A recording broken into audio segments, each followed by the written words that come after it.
dream is gone. Someone finally woke up, I guess. American dream is a piece of shit.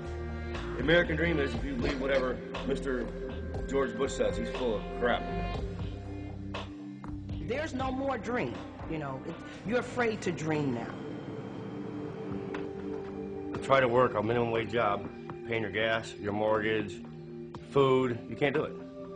And I don't have no savings account, no, you know what I'm saying? I just live by the day, basically. You can't get ahead around here. How do you tell your child we have nowhere to live? How can you tell your child we're not going to have anywhere to live? Wake up in the morning and tell your kid, oh, you can't eat dinner today because there's no money for it. That's unheard of, because we can't pay our bill now. And it happens, though, by the day around here. Why is he getting thrown out of his house? I don't understand it. Because it's not making enough money. I mean, it's the bottom line. The loan, you didn't default on your loan. The loan defaulted on you. Well, you're late making a payment. They charge you extra because you're late. I don't have money to begin with. How are you going to charge me more to be late? Because I ain't got the money. That's my penalty. It don't make no sense to me. It don't.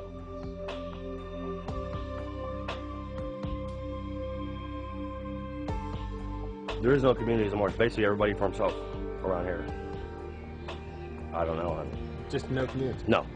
No, there isn't. How can there be a community? Look, that's empty, that's empty, that's empty. Where's the neighbors at? There is none.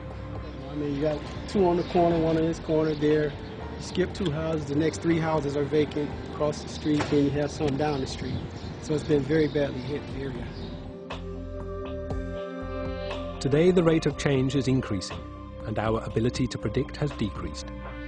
Is it any wonder we have become more anxious? I would say that the sorts of ideas that you're talking about in terms of chaos theory and butterfly effect and global warming and all those kind of things that are happening that are causing people anxiety, it's not just the words, it actually has an impact on how people think about their lives.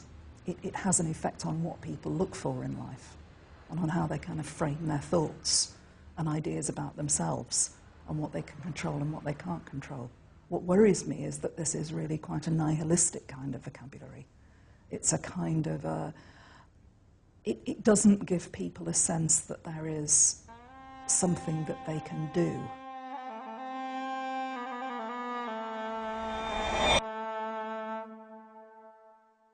The problem with the mathematics of chaos is that it doesn't offer us a new plan for how to achieve what we want, prediction and control.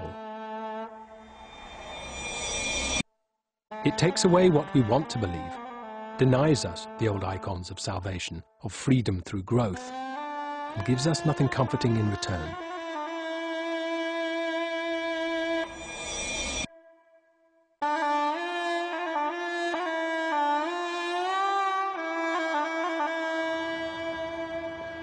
We're all living in a much less predictable, more unstable world. The question is what we want to do about it.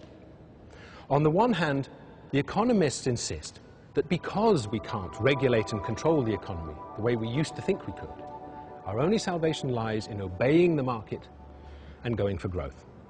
Anything else, they insist, will lead to economic chaos and collapse.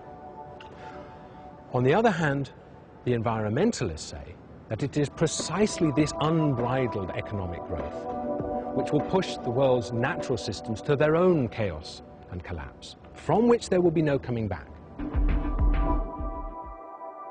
For most of the last 100 years, despite the warnings from mathematics and history, we have refused to see reality as it is.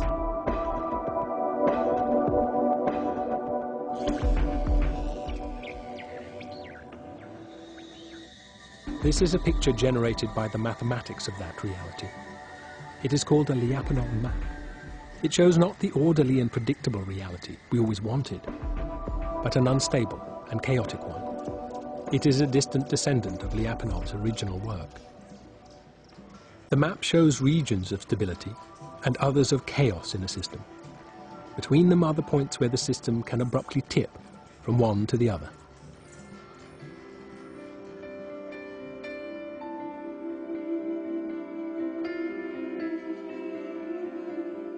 No one wanted to believe the economy could lurch from boom times to bust, but it has. No one wants to believe the climate could be approaching its own catastrophe. But when it does, it will affect us all, the rich, the poor, the guilty, and the innocent.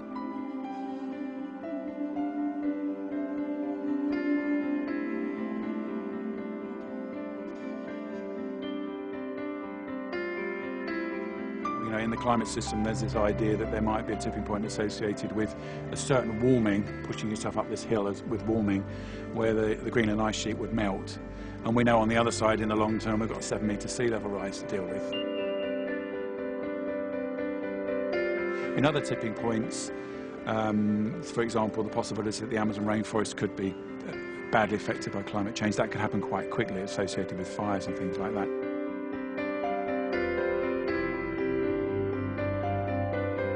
As far as human systems are concerned and adaptation, the rate of change is at least as important as the final endpoint. You know, we're limited how fast we can react. The question now is if we have any time left for self-delusion. There's a lot of ice up there in Greenland. James Lovelock is the godfather of the environmental movement. He fears that even today, we still haven't really learned the lessons of the mathematics, and we still want to believe in prediction and control. This is the flaw of the great climate models we have at the moment. They all imply that if you could reduce the carbon dioxide, bring it back, stabilize it at some level, all would be well. We could handle the situation. I think this is nonsense.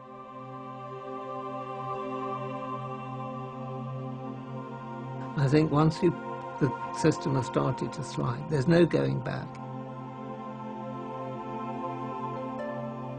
And I like to think of it not so much as a tipping point, but as a slope that gets ever steeper, and at some point it gets so steep you can't hang on any longer.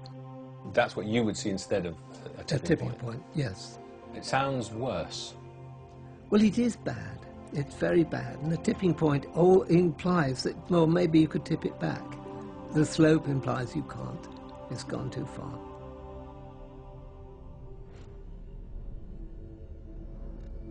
If you look at the Earth's history, the climate goes along more or less steadily at some state, either very cold as in an ice age, and then it comes to a point where it slides over, then goes up to a stable state, the interglacial. It also in the past has gone upwards to another stable state, a hot state, and it did so 55 million years ago, when about the same amount of carbon dioxide went into the atmosphere as we are putting in. And it jumped 5 degrees quite suddenly. And as you say, you can't pull a lever somewhere and make it go back. Well, it took 200,000 years for it to go back after the 55 million year ago event, and yet the carbon dioxide went down. But it didn't go, the temperature didn't. It stayed up for that long. Which undermines the whole notion of control, doesn't it? It does. It does indeed, and I think it's a false notion. At least, I think they should think about it being a false notion. I can't be certain in what I'm saying. Only if I come on very strong, it's because I am so concerned about their certainty, about their models, and the way politicians are taking it and letting them form the basis of policy. I think that's almost absurd. Your image of the slope. Where do you think we or the system we're in is on that slope? I wish I knew. I suspect we're just about to drop off, but I may be wrong. We may be a little bit further back up the slope, but I'm not sure. Don't see how we can do much about it. I think one of the crucial bits of the system, which everyone knows would change, is the floating ice in the Arctic Ocean. As you probably know, last summer